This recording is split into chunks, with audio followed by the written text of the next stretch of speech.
Please welcome Kathleen Mattie to the stage.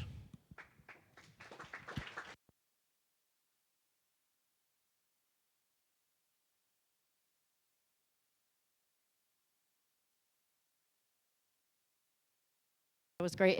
This one is hot. So I get the post-lunch crowd. Is everyone awake? And I have to cut my time, so I'm going to be as fast as possible. When I was asked to come here, I was asked which pillar I would like. They're all fantastic, and I could have spoke about any pillar, but I decided to do developing deep talent benches. This is nothing new that you're going to hear today. This is just my take on what I feel needs to happen to develop people. Oh, wait. I'll go to the next slide. Hold on. All right. Why is this important? I've been doing this for 25 years. It's deeply personal to me. If I am not developing people, I don't like to work. I am that person that loves developing people, known as a people developer in every role I've had, and I've also gotten made fun of because of it. I know, you're all like, why? Why would you get made fun of for actually developing people, right? We know it's our job. I know it's always been my job, but it's our job to develop people, right? Talent development, we cannot waste 1 second of time not developing people. It's gonna cost us too much money. We know we're losing people to poor management, lack of career growth, missed opportunities, and lack of care. If I don't feel cared for, I don't wanna work for you. In my opinion, whatever boss I'm gonna have, it's the boss that keeps me at that job. It's nobody else. Don't worry, I'm not gonna talk about these 4 things. Don't get nervous. We all know everyone has opportunity marketplaces, and we give people these opportunities. But do we do this to check a box? Or do we actually do this because we want to develop people?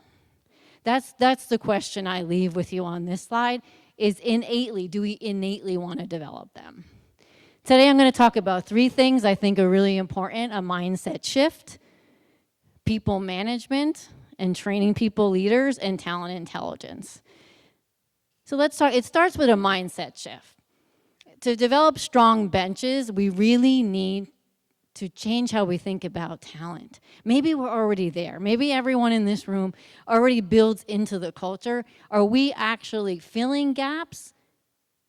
Or are we proactively developing people? That's the question I want you to ask yourself today, because I see a lot of boxes being checked, and I hear my direct reports saying, I don't think they really care. They're acting like they care, but they don't care. Right? This needs to be built in the culture. Maybe it's already built in your values, already built in your cultures today, but maybe you need to look at it again. Maybe it needs to be refined, right? I have a couple stats here, and Angela is so good with that, so I know Angela's done a lot of this. But according to Deloitte, organizations with strong internal mobility retain employees nearly twice as long, 7.4 years versus 4.1. That's pretty big, right? This is one of my favorite. Josh Burson did this study on companies that recognize employees, and the ones that get the high scores have 70% lower turnover. 70. I had to it was a podcast he did. I listened to it 3 times because I'm like, did he really say 70%? But he talks here about the lack of empathy that's going on today in the world. We all know that. We need to care about people, and they need to be cared for. And the cultural shift, what I'm talking about, this mindset shift, can do just that. It all starts with a conversation. We don't meet employees once a year. We meet employees on an ongoing basis, right? When you talk to employees and you go deep with them and you ask them what their skill set is. Oh, I didn't know you had those skills. Wow, amazing. You ask them what's going on. You ask them what they want to do, what they want to be. You talk to them about their personal life. I know professional and personal, they're not supposed to mix. Guess what? When they mix, you become the best leader for the people that you manage. Because it can be done, and it can be done well, and they'll do anything for you if you're just asking them what they actually want. So for me, this mindset shift starts with conversations. If you're put in that people leader position, let's do it. So we go from filling gaps, right, to growing potential. We go from reactive moves to proactive development. And we go from top-down planning to everyday action. This is the culture shift that I feel needs to happen, or maybe in your organizations needs to be refined. What about people? People manager. This is a really hot topic for me too that I absolutely love. What do your people leaders look like today? Are they ready for the future? Because the future and pace of change is moving way, way, way too fast. People leaders need to be change champions and growth champions. By the time the change management department gets up to communicating the change, guess what? The next Gen AI is here. If leaders do not take their peeps along, so I ask you on this slide to think about, are your people leaders ready?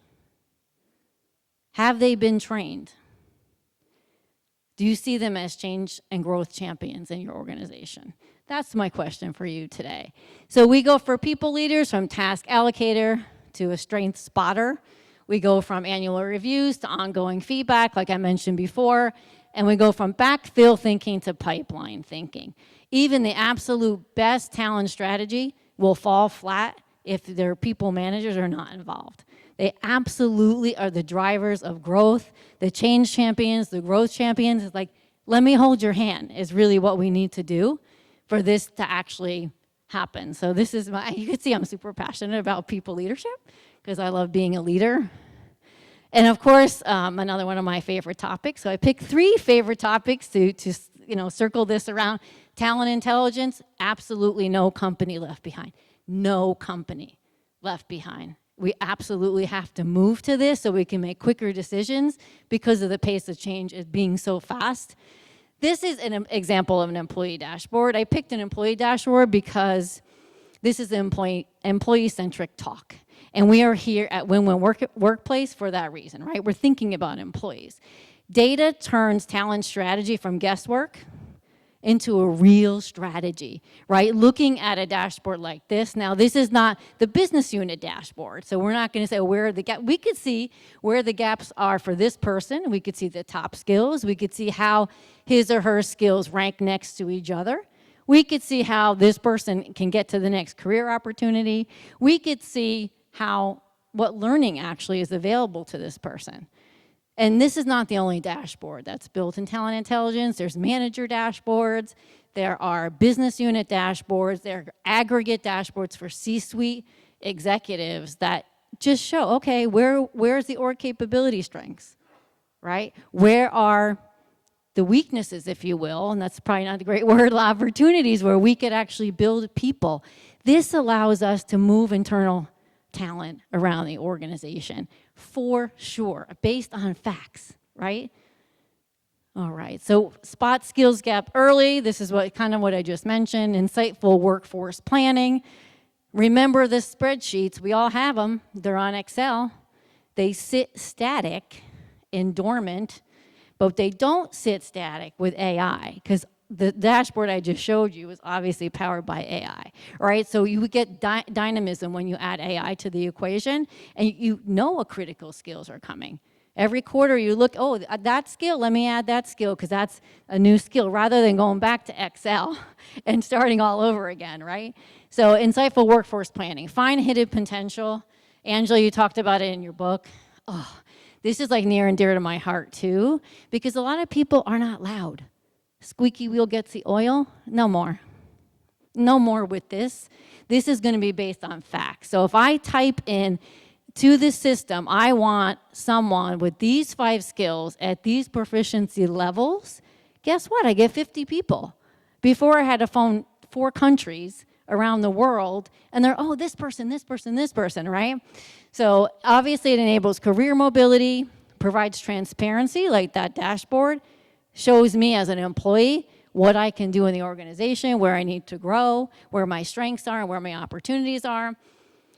My absolute favorite is removing bias. Now, you may get upset with me when I say I do not like the word high performer. Since it started 2, 3, 7 jobs ago, I never understood it. What is a high performer? Who says? I've asked every boss, can we stop talking about this? Nobody listen. I move to the next company, nobody listens. Nobody listens.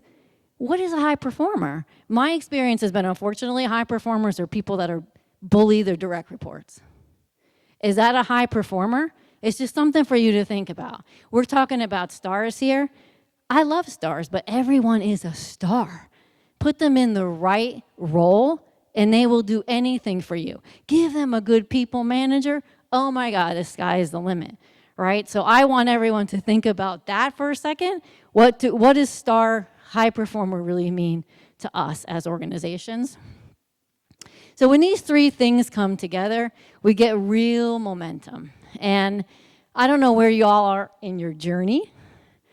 My ask for you is to just go deep, maybe on one of these, the one that maybe you feel like there's an opportunity, but also look at the ones you feel like you're very strong in. And maybe there's something here that you can take back and say, let's look a little bit deeper. Because today, we refine everything. Everything I've ever worked on in my career, 6 months later, I'm refining it. A year later, I'm refining it again, right? We're always refining. So even if we think we have 80%, well, we maybe want to get to 90, right? Let's look at this again. So that's my ask of you. My gift to you is certainly I'll talk to anybody here. I love people. I love connecting people. I am a connector. So please feel free to grab me, talk to me. I promise, even if it's after a conference, I will talk to you. And thank you so much. I think that is it. I hope did I do good with time? I hope so. All right. All right, good.